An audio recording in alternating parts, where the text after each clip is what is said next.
Okay, तो hello students. Hello sir. तो हाँ, happy new year all you, all of you.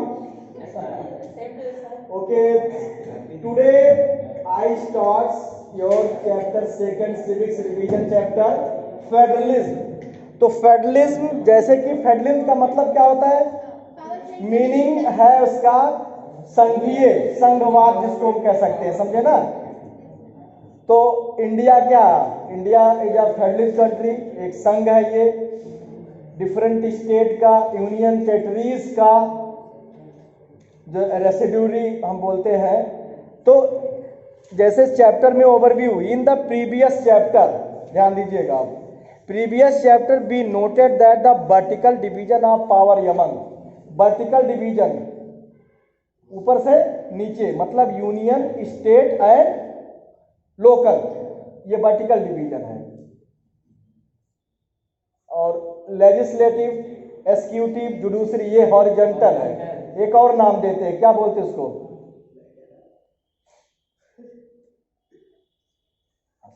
बताया जाता है। Okay, different level of government is one of the major form of power sharing in modern democracies. In this chapter we focus on this form of power sharing, और इस chapter में हम इसी पर focus करेंगे, इसी पर अपना स्टडी है, एक्सप्लेन होगा। It is most commonly referred to as federalism. We begin by describing federalism in general term. The rest of the chapter try to understand the theory and practice of federalism in India. The rest of the chapter, इस chapter में तो इसके बारे में हम जो करेंगे, कैसे फेडरलिज्म को रिफर किया गया है और बाकी उसी को कैसे इंडिया में फेडरलिज्म फॉलो हो रहा है, इन सब चीज़ों का हम जितने भी चैप्टर है सब एक दूसरे से रिलेटेड है पूरा। Democracy, discussion of the federal constitutional provision is followed by N analysis of the policies and politics that has strengthened federalism in practice. Toward the end of the chapter, we turn to the local government, a new and third tier of Indian federalism. क्या कह रहा है, in the end, and अंत में क्या करेंगे हम, local, एक तीसरे टाइप की, जो थर्ड टियर बोलते हैं उसको। रेलवे में हम लोग ट्रेवलिंग करते हैं ना, तो first class, second class, third class reservation होता कि नहीं होता है। फर्स्ट ईयर, सेकंड ईयर कहते हैं 2 टायर में जा रहे हैं, तो लेवल उसी तरह का है।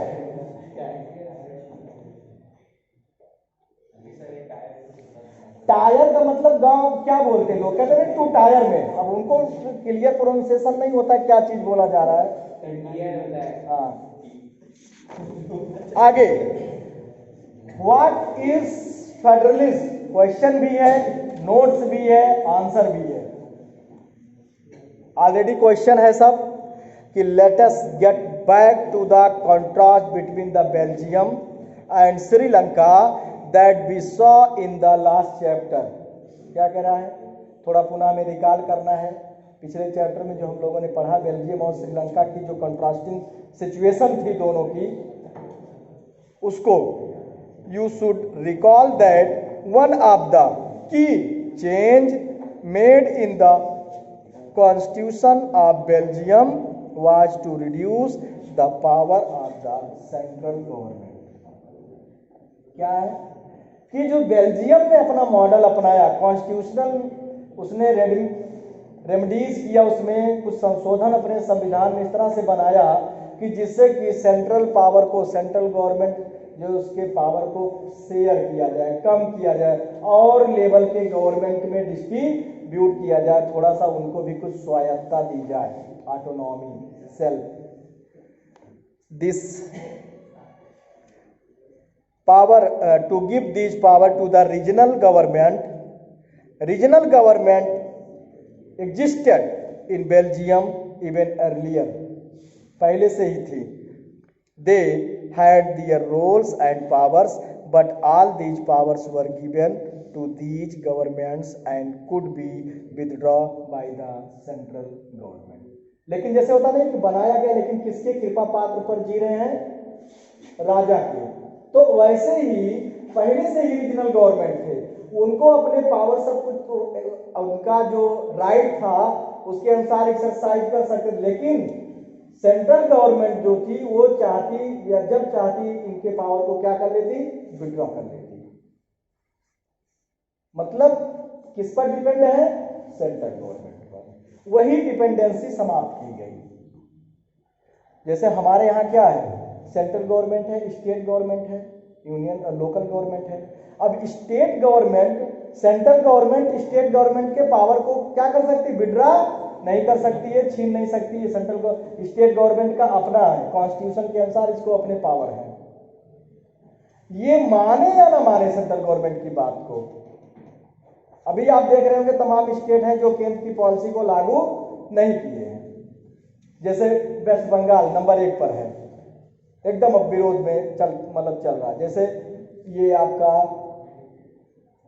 आयुष्मान भारत योजना, जिसमें गरीब जो भी जिनका कार्ड बन जाता है तो 5 लाख का हेल्थ रिकवरी वो कर सकते, मतलब कहीं भी किसी भी अस्पताल में जहाँ पे वो लागू है वहाँ पे जा कर के 5 लाख तक की सुविधाएं ले सकते हैं। एडमिट होने पर उनको जितना खर्च आता है वो खर्च 5 लाख तक का उसी कार्ड पर जो है फ्री में होगा। भले ही वो कि शायद पहले पैसा आपसे लें, बाद में वो प्रक्रिया पूरी हो। बहुत से प्राइवेट स्कूल हॉस्पिटल में भी और सरकारी में तो है ही है सब। तो ये उन्होंने अभी तक नहीं लागू किया है। ऐसे जहां पे अदर नॉन बीजेपी गवर्नमेंट थी उन लोग भी, या जो नॉन बीजेपी गवर्नमेंट है वो क्योंकि केंद्र में बीजेपी गवर्नमेंट है तो उनकी पॉलिसीज का ये फॉलो नहीं करते हैं, और जो उनकी बीजेपी गवर्नमेंट है स्टेट में जहां वो तुरंत उसको फॉलो करते हैं। तो ये चीजें होती है। तो चूंकि पॉलिटिकल जेलसी मतलब उसके वजह से आपसी द्वेष भावना और इन सब चीजों की वजह से होता रहता है, लेकिन केंद्र जो है फोर्स नहीं कर सकता है।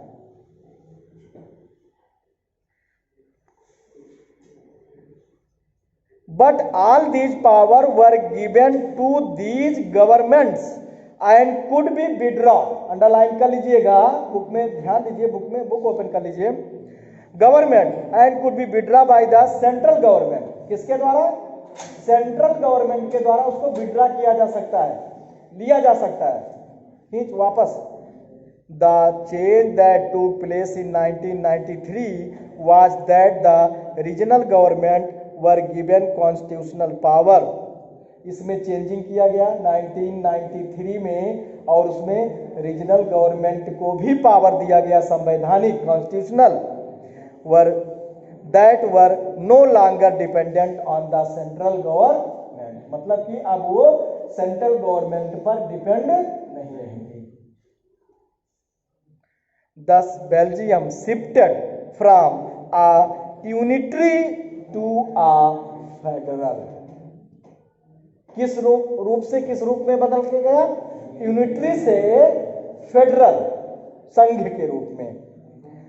Form of government Sri Lanka continues to be for all practical purposes a unitary system, जबकि उसके अपोजिट में श्रीलंका ने कोई चेंजिंग नहीं किया। वो जो है अपने पावर को एक्सरसाइज जो सेंट्रल गवर्नमेंट वहां की थी तरह से उसी को यूनिटरी सिस्टम, एकीकरण मतलब एक हैंड में जो पावर होती है उसी तरह से करती रही, और इसीलिए वहां कॉन्फ्लिक्ट हुआ। System where the national government has all the power. Tamil leaders want Sri Lanka to become a federal system. तो जो वहाँ के लीडर्स थे, जो अपोजिट वाले थे, जो चाहते थे कि सबको एक तरह से पावर मिले, तमिल है, अदर जो वहाँ के श्रीलंकन तमिल और इंडियन तमिल, ये लोग चाहते थे फेडरलिज्म हो, यहाँ की भी सरकार जो है पावर को शेयर करे, रीजनल पावर, स्टेट पावर। तो फेडरलिज्म इज अ सिस्टम, आपका डिफिनीशन बन रहा है, अंडरलाइन कर लीजिएगा। Federalism is a system of government in which the power is divided between a central authority and the various constituent unit of the country. Underline हुआ है? Book वगैरह है? तो क्या कह रहा है कि फेडरलिज्म क्या सिस्टम, एक ऐसा सिस्टम है गवर्नमेंट का in which the power is divided between the central authority and their subordinate various constituency unit of the country. जो संवैधानिक इकाइयां हैं उनमें पावर को शेयर किया जाए, सबको अपनी अपनी स्वायत्तता मिले, डिपेंड ना हो। Usually a federation has two level of government, one is the government of the entire country या यूनियन या सेंट्रल गवर्नमेंट जिसको कहते हो, and other responsible for a few subject of common national interest. इसी को हम यूनियन लिस्ट बोलते हैं।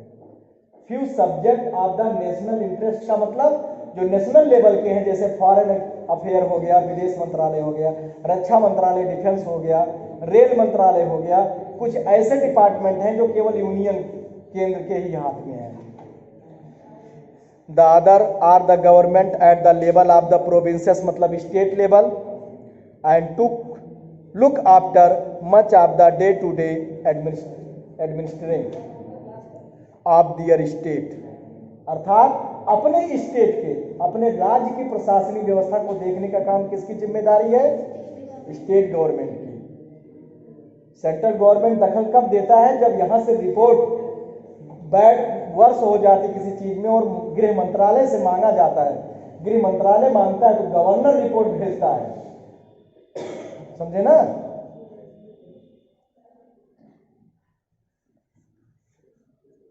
भाई राष्ट्रपति शासन की सिफारिश होती है ना, तो राष्ट्रपति शासन की सिफारिश कौन करता है?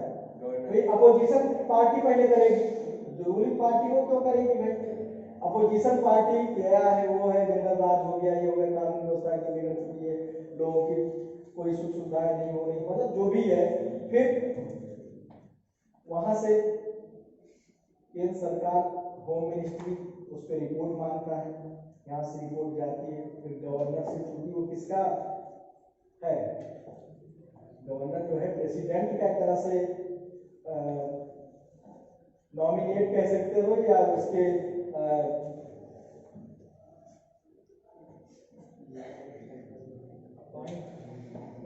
मतलब जैसे क्या बोलते हैं उसको, आप प्रतिनिधि कह सकते हो तरह से, हाँ, तो वो समझे नहीं? तो इस तरह से जो है वो रिपोर्ट अगर जाती वहां पे, उसको उस पर होती है चर्चा, इसके बाद जो भी है उसके बाद तब होता है कहाँ राष्ट्रपति शासन किया जाए, या नहीं तो ऐसे वैधानिक सरकार को गिराने का हक किसी पास नहीं है। Both these level of the government enjoy their power independent of other, मतलब यूनियन एंड सेंट्रल लेवल पर सरकार जो है अपने पावर का एंजॉय करती है, किस रूप से? इंडिपेंडेंट, मतलब स्वतंत्र होकर के, किसी पर डिपेंड नहीं। अगला, in this sense the federation are contrasted with unitary government under the unitary system, either there is only one level of government or the sub unit are subordinate to the central government। क्या कह रहा है कि इन this sense, मतलब इस sense में, इस purpose में federation are contrasted with, contrasted with मतलब जो फेडरेशन एक तरह संघवाद और एक ही यूनिटरी सिस्टम, दोनों एक दूसरे के क्या है? कंट्रास्टिंग है ना, oppose. There is only one level of government or the sub unit, एक लेवल मतलब ओनली मान लीजिए यूनियन गवर्नमेंट या उसकी इकाई या subordinate to the central government, central government के सबऑर्डिनेट होते हैं, उसी पर डिपेंड होना एक तरह से।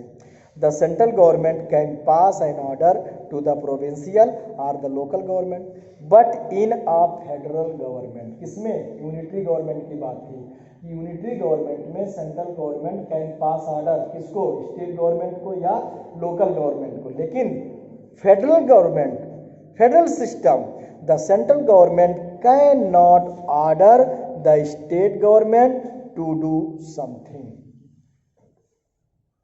क्लियर हुआ कि फेडरल गवर्नमेंट में फेडरेशन जहाँ फेडरलिज्म है, यहाँ पे सेंट्रल गवर्नमेंट स्टेट गवर्नमेंट को कोई ऑर्डर पास नहीं कर सकता है कि इस तरह से आपको ये फॉलो करना है, कोई दबाव नहीं होता है। हाँ, तो जैसे अगर जो सेंट्रल गवर्नमेंट है उसी की जो पार्टी है वो एक स्टेट में भी वेन हुई है, जैसे यूपी ले लेते हैं फॉर एग्जाम्पल, तो वो जो सेंट्रल गवर्नमेंट है वो यहाँ पे तो ऑर्डर कर सकती है ना, क्योंकि वो उसी के पार्टी का ही आदमी है। नहीं पार्टी है, चूंकि तो पार्टी है तो पार्टी की ये बेस लाइन को फॉलो करेंगे, पार्टी की कॉन्स्टिट्यूशन जो उनकी संविधान है उसको, चूंकि ये पार्टी के अपोजिट नहीं जा सकते हैं, उन्हीं की सरकार है, उन्हीं की यहाँ भी गवर्नमेंट है, लेकिन उनको तो चाहे तो ये केंद्र की बात नहीं मान सकते हैं, लेकिन वही होता है कि आप विरोध, भाई हम अपने का क्यों विरोध करें, वो रिप्लेस भी तो कर सकते हैं, वो रिप्लेस नहीं कर सकते कि जैसे हमारी पार्टी का है, हमने इसको अपॉइंट किया है स्टेट में एज अ सीएम, तो उसको हम जब चाहे वो हटा नहीं सकते, रिप्लेस नहीं कर सकते हैं। सीएम को रिप्लेस करना, पीएम को रिप्लेस करना, ये तो मैंने आपको इलेक्शन और पॉलिटिकल पार्टी वाले ने बताया था कि सीएम पीएम कोई परमानेंट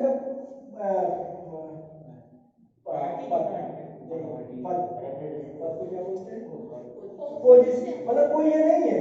हम आज आपको चाह रहे हैं, कल मेजॉरिटी पार्टी, लेकिन मेजॉरिटी होनी चाहिए अपना लीडर, एक लीडर, उनके जो मेंबर्स चुन के आते हैं एमपी या एमएलए, सेंट्रल में एमपी, स्टेट में एमएलए, अपना लीडर चुनते हैं ना, मेजॉरिटी पार्टी जो होती है लीडर चुनती है, भाई ये लीडर है, और लीडर उन्हें चुना जाता है जिनको उनके जो केंद्रीय चुनाव, उनका जो केंद्रीय नेतृत्व है जिनको चुनता है।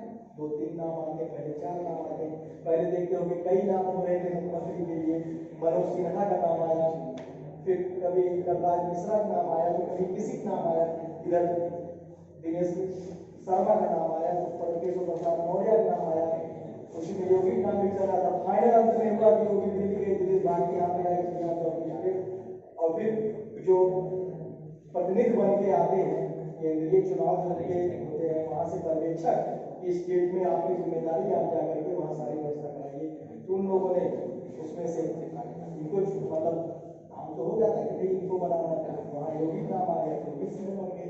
अब उनको चाहे तो पार्टी चाहे कि कोई चीज करके भाई ठीक है, लोग आपसे ज्यादा असंतुष्ट हैं, आधे से ज्यादा विधायक आपसे असंतुष्ट हैं, पार्टी टूटने का डर है या जो भी है अंदर विरोध होने का डर है, तो बदल देते हैं, दूसरे की बदल, ये तो अलग चीज का है, ये बात नहीं हो रही है यहाँ पे।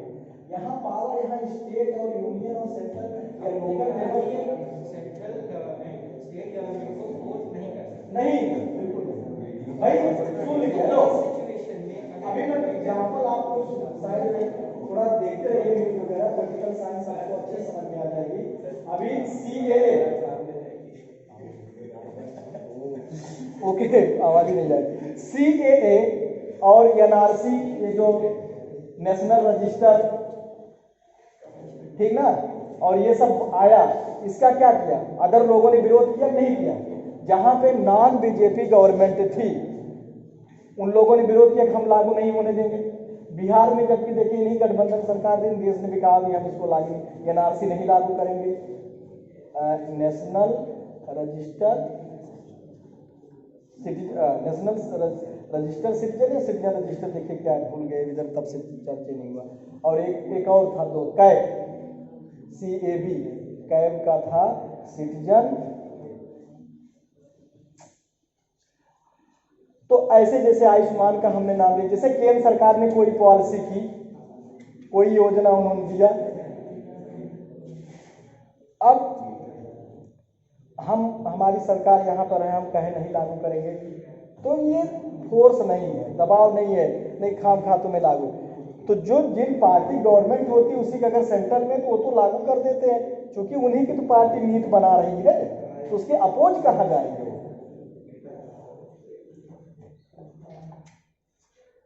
अब जैसे किसान बिल, तो बीजेपी गवर्नमेंट जहां पर है उन लोगों ने तो उसको किया, लेकिन किसान, अभी किसान धरना कहाँ, अदर में ज़्यादा लोग थे जिसको पकड़ाए विपक्ष वाले, क्योंकि विपक्ष का काम है, अगर वो सरकार की हाँ हाँ करते रहेंगे तो उनको फिर जनता अगली बार कहेगी तुम तो उन्हीं के साथ चल रहे थे, तो उनको जो जनता को चॉइस है, चॉइस खत्म हो जाएगी उनके पास।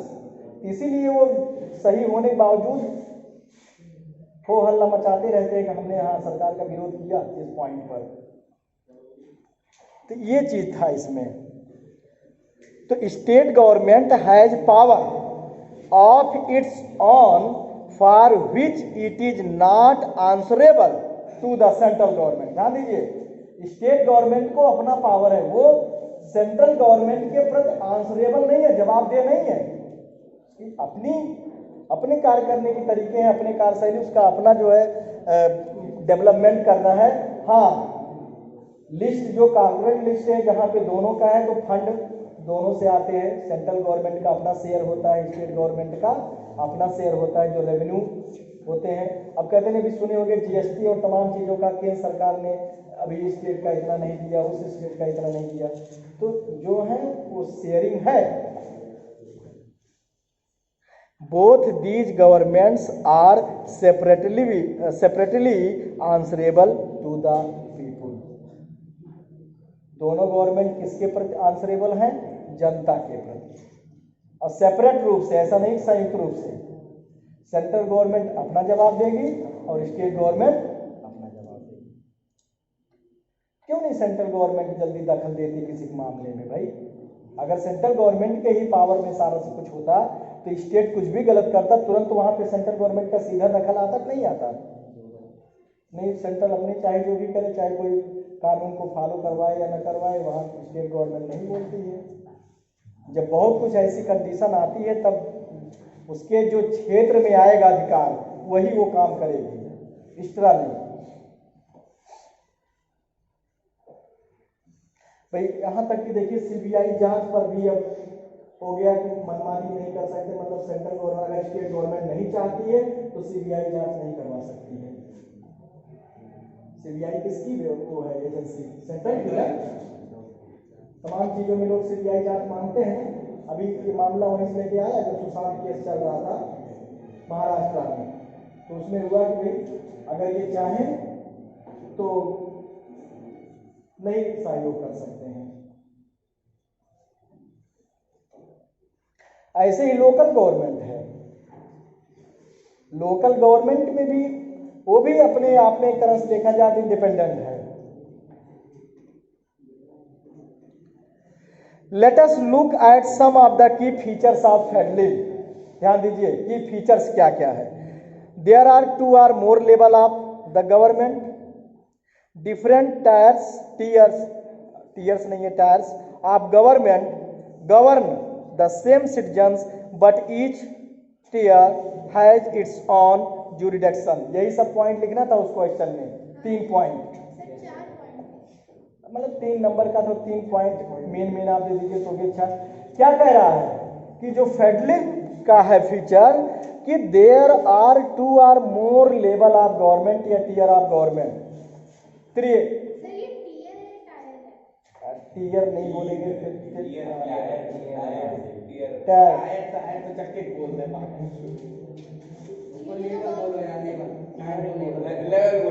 आगे, तो different level of government govern the same citizen. भाई हम ही एमपी को भी चुनते हैं, हम ही एमएलए को भी चुनते हैं, और हमें जिला पंचायत, ब्लॉक पंचायत और ग्राम पंचायत सदस्य को भी चुनते हैं। तो तीनों लेवल के चुनने वाले पब्लिक वही है ना,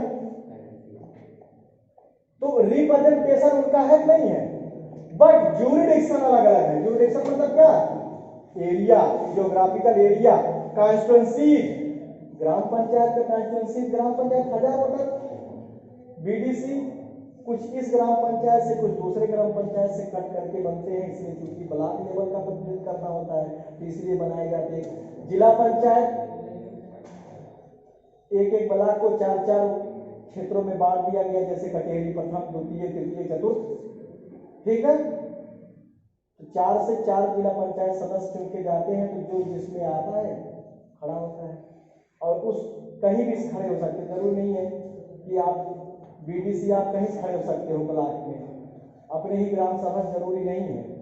समझ में आ रहा है ना, क्योंकि पूरे ब्लॉक का आपको अपने लेकर मतलब क्षेत्र का करना है। ऐसे ही जिला पंचायत उस ब्लॉक में जिस क्षेत्र में आप आ रहे हैं, कहीं चारों क्षेत्र से आप लड़ सकते हो, प्रथम, द्वितीय, तृतीय। ऐसे एमएलए के लिए क्या बताया हमने, 5 विधानसभा क्षेत्र, 1 विधानसभा क्षेत्र, उसकी जो इलेक्शन है, कॉन्स्टिट्यूएंसीज है, पूरे प्रदेश में कहीं से भी कोई विधायक खड़ा हो सकता है। ऐसे एमपी कहीं से भी, आप पूरे देश में कहीं से भी आप लड़ सकते चुनाव एमपी का, जरूर नहीं कि आप अम्बेडकर नगर को यहीं से लड़िए, क्योंकि ये पूरे यूनियन लेवल का है, समझ नहीं, तो जुडिक्शन सबका अलग अलग है। क्षेत्र बढ़ता गया। अगला, the legislation, taxation and administration matter पर। अगला, the jurisdiction of the respective level of tiers of government are specified in the constitution, so the existence and authority of each tier of government is constitutionally guaranteed. तो प्रत्येक level पर जो है सबका जुडिक्शन, सबका जो अधिकार क्षेत्र है, ये कॉन्स्टिट्यूशनली संवैधानिक रूप से उसको किया गया है। अगला point, the fundamental provision of the constitution can not be unilaterally change by one level of government, such changes require the consent of both the level of government. Consent of the both level of government मतलब दोनों तरह के, केंद्र और राज्य दोनों level के government के कंसेंट से ही कोई चीज उसमें हम चेंज कर सकते हैं। Courts have the power to interpret the constitution and the power of different level of government. Court जो है have the power to interpret मतलब कोर्ट को ये पावर है, the constitution and the power of the different level of the government. The highest court acts as an umpire. कौन act करता है umpire का तरह, निर्णायक की भूमिका हाई कोर्ट। और हाईएस्ट कोर्ट सर्वोच्च न्यायालय एक तरह से कह सकते हो इसको। Dispute arises between different level of government in the exercise of their respective power. अगर स्टेट और यूनियन के बीच में कुछ है तो इसका कौन निर्धारण करेगा, सुप्रीम कोर्ट।